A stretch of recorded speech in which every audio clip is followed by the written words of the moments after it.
Hello, Stropes here again. Pretty big news. Some of the biggest news I think we've had, besides like set releases and things like that, at least on the competitive scene wise, is Boba Fett has now been suspended. FFG did an announcement, and I think they did a pretty good job. I'll link in the video description down below, so you can go watch it from themselves. But I think they did a great job explaining why they did what they did. Yeah, I know there was some thought, well, maybe there should be an errata where his deploy cost is raised or his health, goes down a little bit or something like that, especially with the reprint. I think some people are thinking, well, maybe they could kind of fix it at that point. But they have gone the route of suspension. And I think they do a good job of explaining why they did that instead of an errata or even banning some of the cards that are good in the deck, like Fett's Fire Spray or Boba Fett's Armor or some of the support cards, and why they went for the suspension route. And I think they did a really good job of explaining it and being pretty transparent. It was really great to see with that video. But just since it's news and noteworthy, I thought we would kind of like go through the article. I'm not going to read every single part of it, but we'll kind of like go through, give my thoughts, just because it's really been like an hour, I think, since the official stream and since this suspension article was posted. First things first, though, suspension in Star Wars Unlimited is what they're calling like a type of ban, a ban where there's a possibility that the card returns in some form. And I think they go about that like a little bit later in this article. I think we should hit it. But if you did not know, Star Wars Unlimited will have rotation. It is not like an eternal format. So sets will come out, old sets will rotate out. They have not said when the cutoff is or how long it is. In Magic the Gathering, I think they've changed standard rotation to 3 years, up from what it used to be. So the amount of sets is larger. So we don't know like how many sets will be included in that or not. But the suspension is like kind of, they left open the possibility that Boba Fett will return. And I honestly, I mean, like kind of like this approach, that if the meta switches to a play like of a little bit higher power level, or there's more tools that might be able to deal with him in a different way.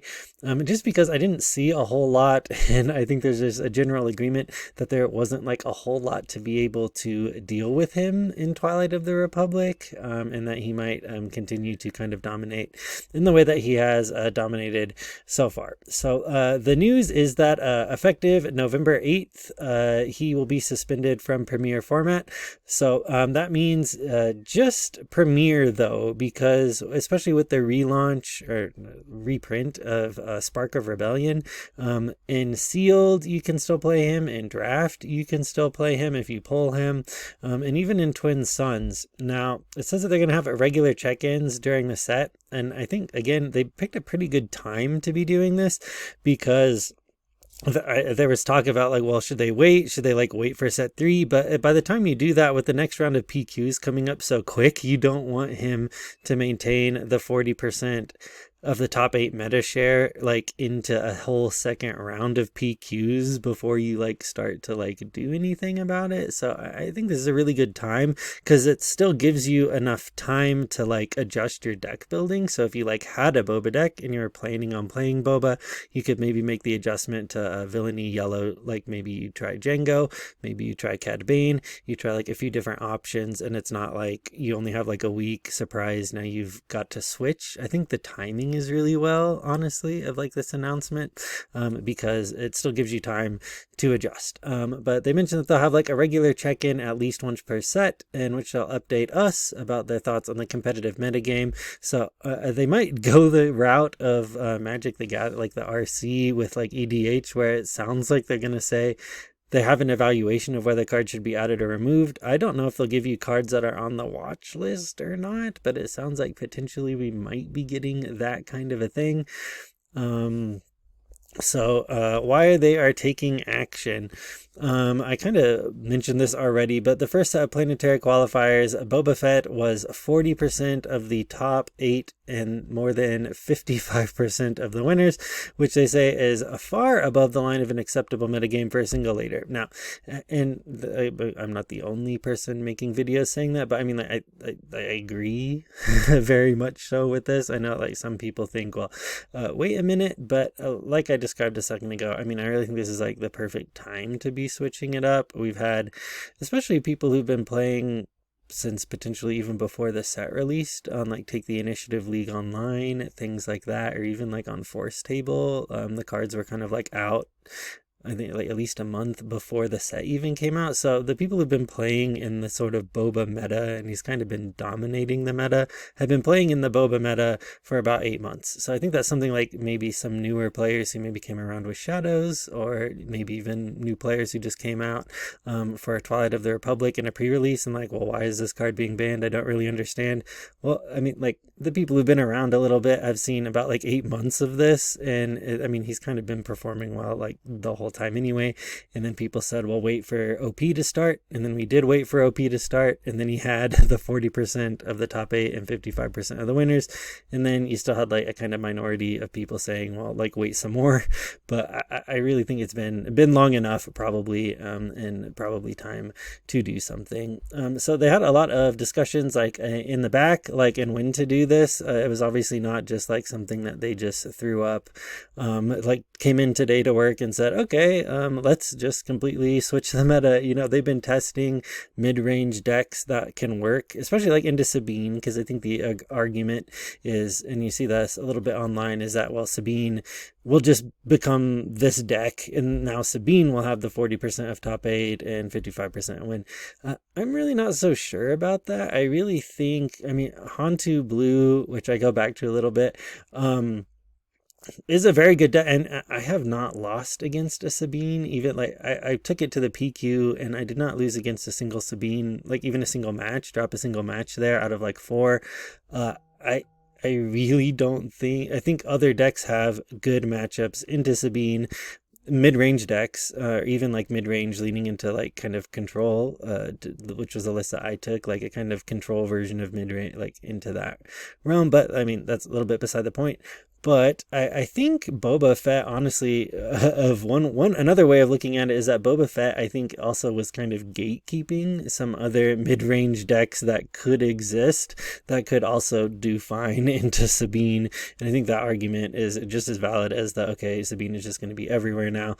I really don't think that's the case, and I really think you'll actually see some more decks. I mean, like, hopefully, I'm a little bit hopeful with this announcement that we'll kind of see some meta adjustment, see some creativity, see some new lists pop up in response to that. So they go over like why Boba specifically, like why instead of fire spray the armor.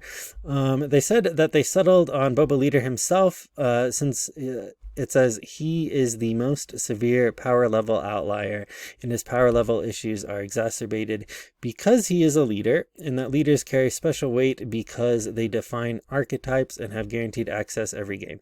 Now this makes perfect sense to me because Boba, right, like, is cheating resources. He's just like insanely good because he like is sort of just like inherently like ramping you in an uninteractable way from the leader zone like the whole game, right? So I mean, like every single thing is like warped around him and warped around him like as a leader. And I think they mentioned this in the stream, that he's just sort of, and this is like been an ongoing conversation and sort of like a joke, like why is he have the stats he has and why does he deploy when he deploys? Because he's obviously way overstated and undercosted. Excuse me there, especially compared to some other leaders in the game. And they said that they actually had started out with like a number of the leaders kind of higher power than they ended up being. I think like they said Luke had 9 health, some things like that, and that Boba kind of just kept his original potential like overpowered stats because they thought, well, maybe they'll just like push him a little bit and it'll be fine and they'll see how it goes, which I mean, I kind of also understand a little bit from a I mean, just like a coolness standpoint, which I think is like part of the game, right? I mean, like it's fun to have Boba Fett be a powerful leader in a game because he's like a popular character and people like him, right? So, I mean, like I kind of understand it, even if it has kind of warped the game in a little bit of like an unhealthy way now. And they do admit and openly say that probably a design mistake that they'll try and avoid in the future. So, said there's some chance that removing support pieces instead of the Boba leader could have allowed versions of the deck to exist in a balanced state, but that it would require suspending multiple cards and have a possibility that they would need to suspend more cards as time goes on. So again, I mean, I think this is a good decision because then they're not trying to balance like a kind of larger ban list because they're just identifying the key card. Sometimes you see this in Magic and some other games too, where they'll ban like part of the engine, but not like the engine itself. And in this case, like the engine is kind of Boba Fett, right? So I think like clear, cut and dry. I really love, again, like maybe I'm kind of heaping some praise on them, but like I think this is a really good decision, really good route that they've taken. So how did they get there? They said development mistake. I mean, I kind of like already covered that when they were, yeah, there's the 4-9 with Luke. It also says, I don't know if they had mentioned that on stream, but that Vader was a 5-10, right? I mean, so like kind of like pushed compared to like what we saw in the final project. So let's see. Going forward, I'll keep watching the metagame and aim to provide regular updates. The next update will be in March and every few months after to evaluate cards on the suspended list. Again, I think this is a great decision. It allows them to make adjustments and I mean like keeps open the possibility, especially if Boba Fett was your favorite leader, you're a bit sad to see him go, even if you had some time with him for like the 8 months. I mean, this really only, I mean, I think would be like a really big feels bad for someone who joined the game in the last week and like kind of bought all the pieces, but I really don't think that's probably like the vast majority of players, but still like the possibility that he could come back, and I think that's like a great thing to like keep that open. I mentioned that they're going to be looking at top 8s, that kind of a thing, and then clear communication, which again I think they've done like a really good job on that, especially with this. Go watch the video. They cover it very, very well. And then let's see. So they mentioned the Sabine thing, which I covered a little bit at the top. Like I said, I really think like overall a great decision and something that I think is like a little bit easy to miss, especially if you're like focusing on like the big news. The Boba news is up here. They talk about, let's stop scrolling again for a minute. Okay, so they talk about rotation here and says, another factor that makes us comfortable with the suspension is the knowledge that a suspension from Premiere is still playable in other formats. So we talked about draft and sealed and Twin Suns, it says, right, which they kind of talk about. But then, and I think this is really key in big-ish news. I don't think they've ever said this before that I can tell, but it says, we have always planned to support a non-rotating competitive format when the first Premiere rotation hits, in which Boba will also be playable.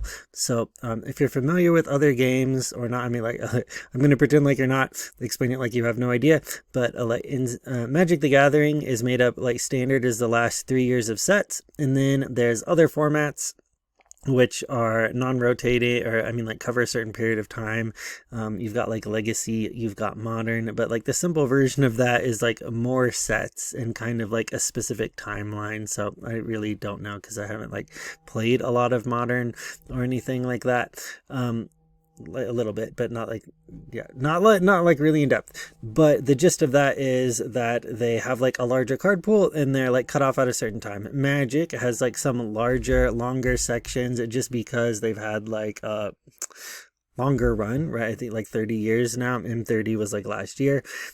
So this means though that we are going to get a format like besides Premiere where like you will be able to still play Boba and that they are just like not like they've got a non-rotating competitive format, so that also means that, I mean, like the power ceiling I think like is a little bit higher. It will be interesting to see like what they ban in that format, or if that format just has like absolutely no bans at all. They really have not like made an announcement of what that will be, which kind of makes sense because we don't even know like when premiere rotation will be or how that will work. But I mean, like, again, like very exciting I think too, because it also, I think part of the worry with rotation is that, like, okay, I spent 70, 60, whatever, Vaders might drop back to 50 or something, but like I spent 150 on a playset of Vaders, and now they've all rotated out of Premiere. I can play them in Twin Suns or cash like kitchen table, but like there's no place for me to use them anymore.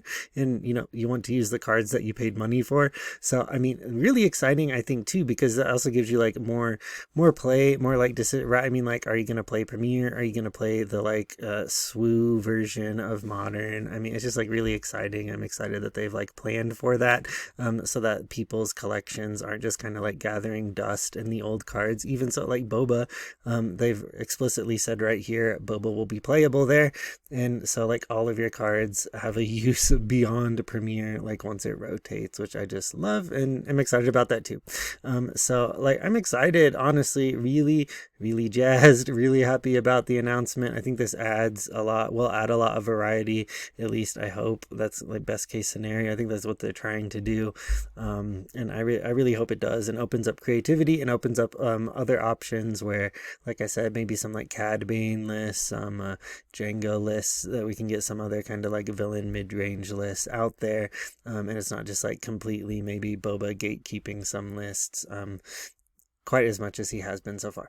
But those are my thoughts. I'm interested to hear like what you think. Do you think this is like the worst decision? Do you really think that maybe Sabine will rise to these numbers, especially with new cards from the new set? Maybe I've overlooked something. Maybe you think there's something great and new in Twilight that Sabine will use to get these numbers herself, that I just like haven't thought of. So I'd be interested to hear what you think. So let me know down in the comments below. Thanks for watching this far. Goodbye.